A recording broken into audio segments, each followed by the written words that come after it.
Good morning. So how things have quickly changed.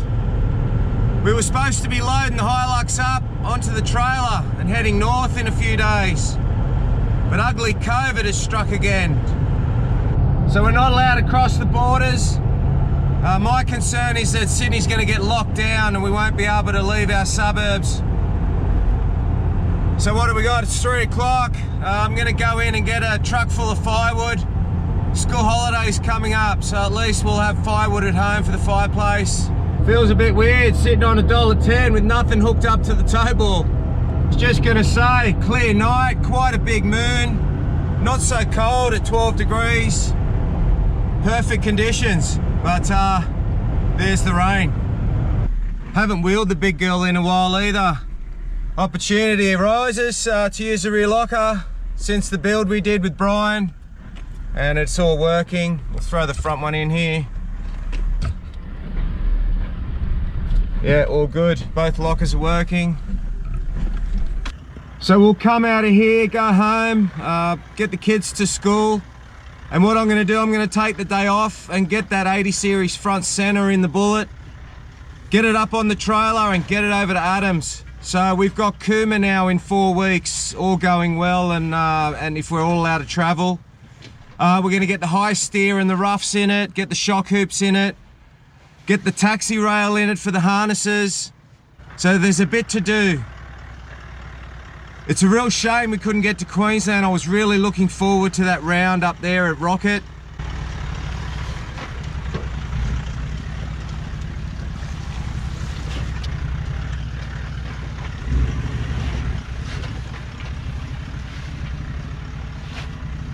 Such an awesome truck, so capable off-road.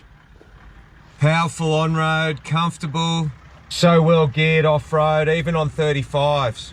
It's going to be a shame to put this up for sale. It's got everything. Well, obviously except portals, and that's why I'm doing the new build. This should keep the family warm through the lockdown. All right, we've got to get home. We've got work to do on the Bullet. I can't wait to get the new one off-road. Early next year, hopefully, I'll have it.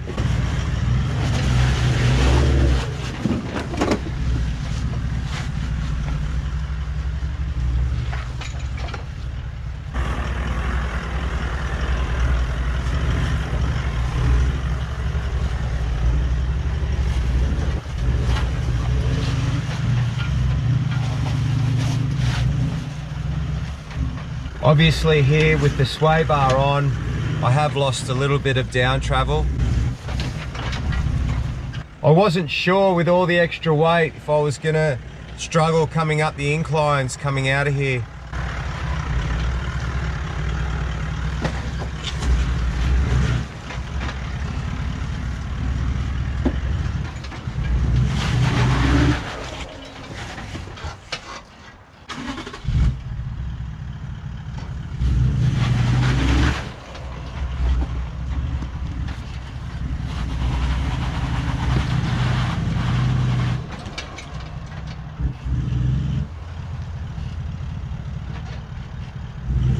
But of course I was caught up on a spring hanger.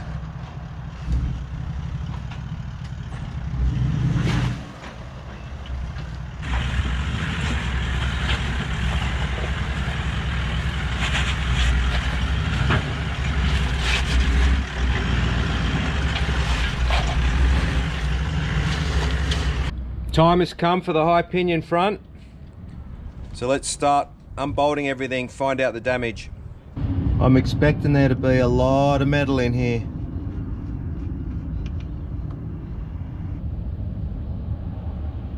So one important thing is I've got to measure flange to flange for that front shaft, because obviously the high pinion, the pinion's going to be up high.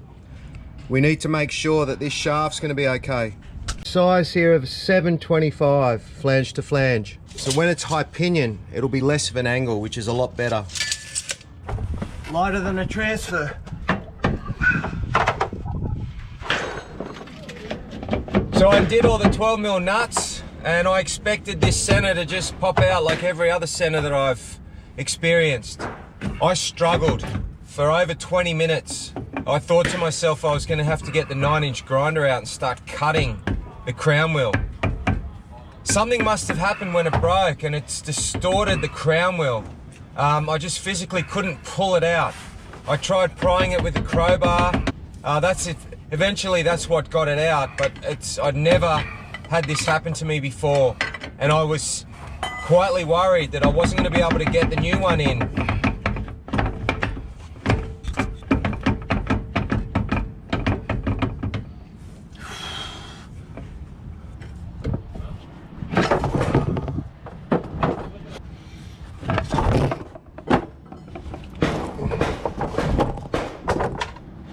So sighting the damage, very typical of a front center going under winch.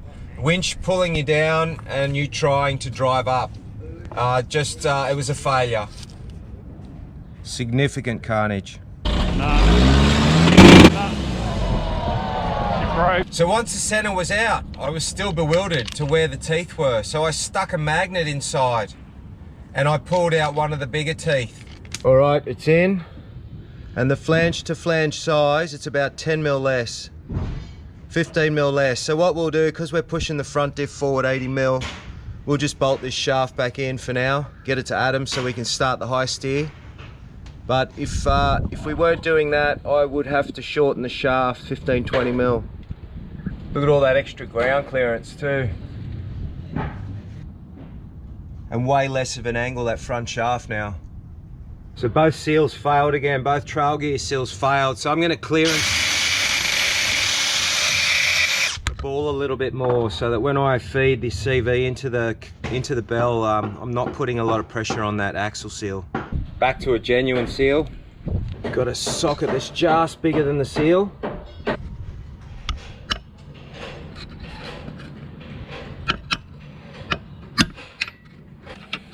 Yeah, the axles went in much easier, having the bell a bit more ground down so the CV wasn't tight pushing into it. And of course the final stage, the 8090, the Penrite, liquid gold. The bullets loaded on the trailer. We've got to get this other gear in there as well. So this is what's going to Adam's shop. We've got the Snake Racing high steer, the arms, we've got shock hoops, 2 different size shocks that we might run. I've got a flip plate now I'm going to be able to use for the driver's side. We've got the IFS box with the pitman arm, the IFS bracket that Tony from Shy's Fabrication kindly donated. We've got a longer than standard steering arm, and I've got 2 main leaves from a pack of rears which I'm going to try and incorporate into my fronts. If that makes sense, I'm going to try and create a pack but using the top leaf of the rear. Nicholas's 6th birthday tomorrow, so I've got to sneak these 2 scooters into the truck for him for the morning. So just going back to the rears up front, I believe it pushes the front diff forward around 80 mil. So I've got some banana shackles coming from Bud up at Bud's Customs. I should have them today. Also some 80 series bump stops and the Superior Engineering drop hangers for the front. Just after 3 again, and we've got a couple of very important deliveries to make before we get shut down. Bullet truck in tow, and we're going to drop it off at the factory. Then we're going to go out to Brian's house and drop off some parts. So in the shutdown, the build's not getting stalled. Adam can start stripping all the bits off the Bullet, and Brian's still got a few things he's got to put together for me. And as the boys would say, it's the disaster fairy doing his middle of the night drop-offs. The build will continue. First drop, Bullet truck. Before I pull it off the trailer, I had a request for info on the wrap bar. So I'll just take you through that. So it's a Snake Racing anti-inversion bar, or a ladder rack, or a ladder bar. Basically it stops axle wrap. So it stops that pinion from going up and down when you've got soft springs and you've got reduction gears.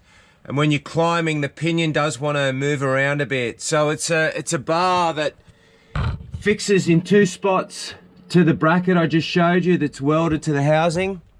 On this Hilux model, he picks up the cross member there with a bracket that bolts on, so there's no welding on that side.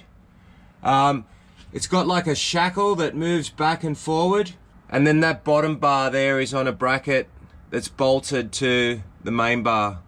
So it's quite a handy thing. Prior to this bar, we used to do a lot of pinions in the rear. I think I've done maybe one in 4 or 5 years in the rear. I've done a lot of fronts of late. It's all adjustable depending on where you put your housing as far as your wheelbase. So you've got threaded rods there, which I've checked it quite a few times. I've never had any problems. It's never come undone. Once you've set them, you've set them. It's a handy mod when you got reduction gears and soft springs.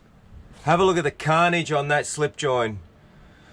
It might pay for me to undo that end and just make sure that that goes in and out still. The other carnage you see while we're under here is, have a look at that. That was up against those big boulders that we were on at the show. And it's basically just started to peel the metal back like a tin can.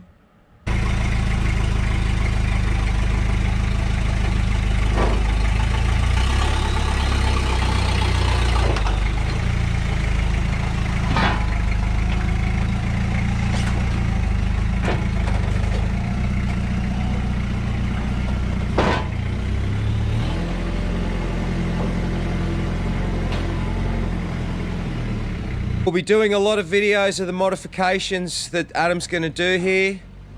Next stop, Brian's house with the bits and pieces I need to give him. Bye. So we got our delivery from Buds. He pushed that through for me really quick. Thanks, buddy. And yeah, the fears have turned to reality. Having done all that stuff in the middle of the night, early morning, was to my advantage because we're locked down. So 7 days, we're not allowed to be doing anything outside of work, exercising, or any essential travel.